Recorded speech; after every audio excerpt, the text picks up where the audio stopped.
Shalom saudara-saudara yang percaya kepada Tuhan Yesus Kristus. Kiranya damai sejahtera dan sukacita dari Allah Bapa selalu melimpah di dalam hati dan pikiran kita. Mari kita membuka saat teduh malam ini dalam doa dan ucapan syukur. Allah Bapa yang kami sembah dalam roh dan kebenaran, terima kasih karena hari ini telah berjalan dengan baik berkat pertolongan dan penyertaan-Mu. Melewati lembah ataupun gunung tinggi, Engkau tidak pernah meninggalkan kami. Terima kasih atas kasih setia-Mu yang tidak berkesudahan. Malam ini sebelum kami beristirahat, kami mau terlebih dahulu datang kepadamu untuk menikmati persekutuan yang indah denganmu. Berbicaralah ya Bapa, dan berkatilah kami dengan kebenaran firman-Mu yang menghidupkan kami. Terima kasih Bapa, dalam nama Tuhan Yesus Kristus kami berdoa dan mengucap syukur. Amin.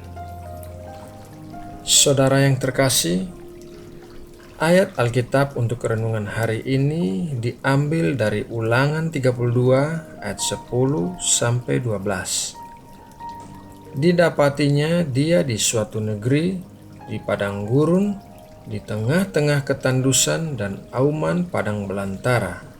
Dikelilinginya dia dan diawasinya, dijaganya sebagai biji matanya. Laksana Raja Wali menggoyang bangkitkan isi sarangnya, melayang-layang di atas anak-anaknya, mengembangkan sayapnya, menampung seekor dan mendukungnya di atas kepaknya. Demikianlah Tuhan sendiri menuntun dia, dan tidak ada Allah asing menyertai dia. Burung Raja Wali adalah burung yang sangat istimewa. Burung ini sangat kuat dan bisa terbang tinggi melebihi burung-burung yang lainnya. Burung ini juga memiliki pandangan mata yang tajam, yang bisa melihat mangsa-mangsa kecil dari jarak yang sangat jauh. Keistimewaan lainnya adalah cara burung Raja Wali mengajari anak-anaknya untuk terbang.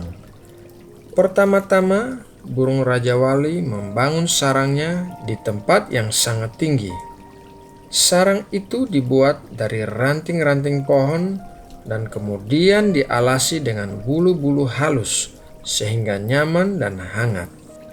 Anak-anak burung Raja Wali menikmati masa kecil yang nyaman di sarang yang hangat, sementara ibu Raja Wali menyediakan semua makanan mereka. Namun, pada suatu hari, ketika anak-anak burung Raja Wali sudah mulai besar, ibu Raja Wali mulai merusak sarang itu. Dimulai dari membuang bulu-bulu halus yang melapisi ranting pohon, sehingga memaksa anak-anak Raja Wali untuk mulai berdiri. Kemudian ibu Raja Wali mulai mendorong seekor anaknya keluar dari sarang hingga jatuh ke bawah. Anak Raja Wali dipaksa untuk mengembangkan sayapnya dan belajar terbang. Firman Tuhan dalam Yesaya 40 ayat 31 mengumpamakan orang percaya seperti Raja Wali. Mari kita baca Yesaya 40 ayat 31. Tetapi orang-orang yang menanti-nantikan Tuhan mendapat kekuatan baru. Mereka seumpama Raja Wali yang naik terbang dengan kekuatan sayapnya. Mereka berlari dan tidak menjadi lesu. Mereka berjalan dan tidak menjadi lelah. Kita dilahirkan sebagai Raja Wali yang harus terbang tinggi di atas langit, bukan berdiam di dalam sarang yang nyaman.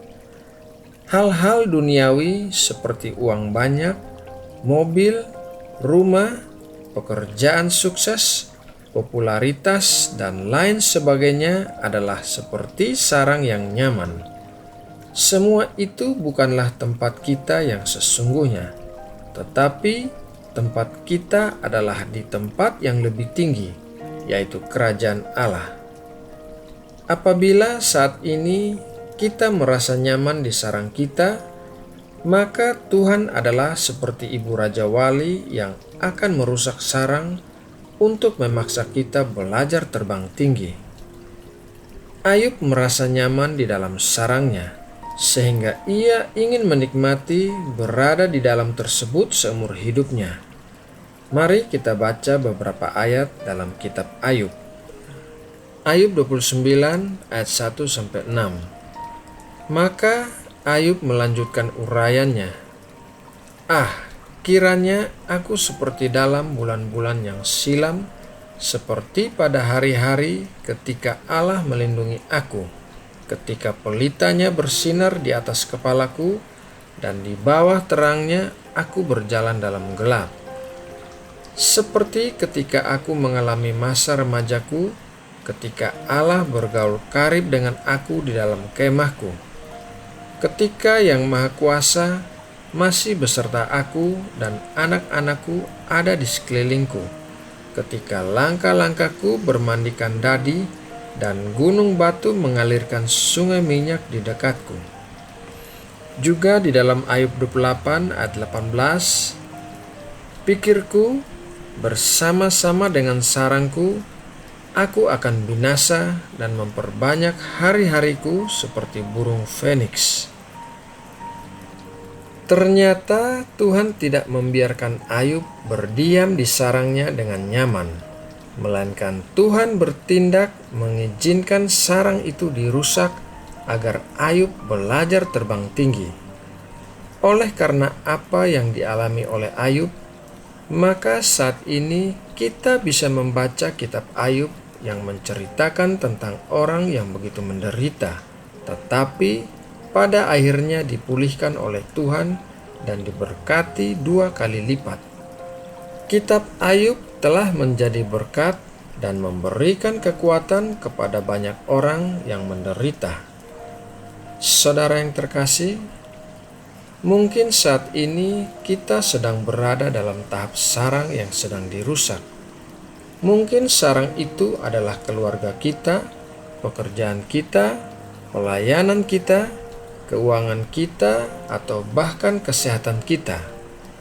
Jika demikian, maka percayalah kepada Tuhan bahwa Tuhan akan mengajari kita untuk terbang lebih tinggi sebagai akibat dari sarang yang dirusak. Raja Wali bisa terbang lebih tinggi daripada badai yang terjadi, dan untuk bisa terbang, Raja Wali tidak bisa berdiam di sarang dengan nyaman. Tuhan harus membuat kita keluar dari sarang kita yang nyaman agar kita bisa terbang tinggi sesuai dengan identitas kita sebagai burung Raja Wali. Saudara yang terkasih, demikianlah renungan malam ini. Kiranya memberkati dan menguatkan kita semua. Mari kita berdoa untuk menutup renungan ini. Bapa kami yang penuh kasih, kami bersyukur untuk firman-Mu yang baru saja memberkati kami. Terima kasih karena telah mengajari kami untuk terbang tinggi terlepas dari badai-badai yang terjadi dalam hidup kami. Kami percaya Engkau memiliki panggilan yang lebih tinggi untuk kami lakukan, bukan berdiam dalam sarang yang nyaman. Kami adalah anak-anak Raja Wali yang akan terbang tinggi bersama-Mu. Terima kasih Bapa, karena Engkau adalah Bapa yang baik. Dan malam ini setelah mendengarkan firman-Mu, kami akan segera beristirahat. Kiranya Engkau melindungi kami di sepanjang malam ketika kami tertidur. Jauhkanlah kami dari segala sesuatu yang jahat dan berikanlah kesehatan bagi tubuh kami. Ketika kami bangun besok pagi, berkatilah kami dengan berkat-berkat yang baru dan kekuatan yang diperbaharui untuk melakukan kehendak-Mu di dalam hidup kami. Saat ini kami juga mau berdoa bagi Indonesia. Berkatilah Indonesia ya Bapa, berikanlah keamanan di seluruh wilayah Indonesia. Kami undang campur tangan-Mu dalam demo-demo yang terjadi agar dapat berlangsung dengan tertib dan tidak menimbulkan hal-hal yang negatif. Bawalah negeri kami keluar dari krisis perekonomian. Terima kasih Bapa, dalam nama Tuhan Yesus Kristus kami berdoa dan mengucap syukur. Amin.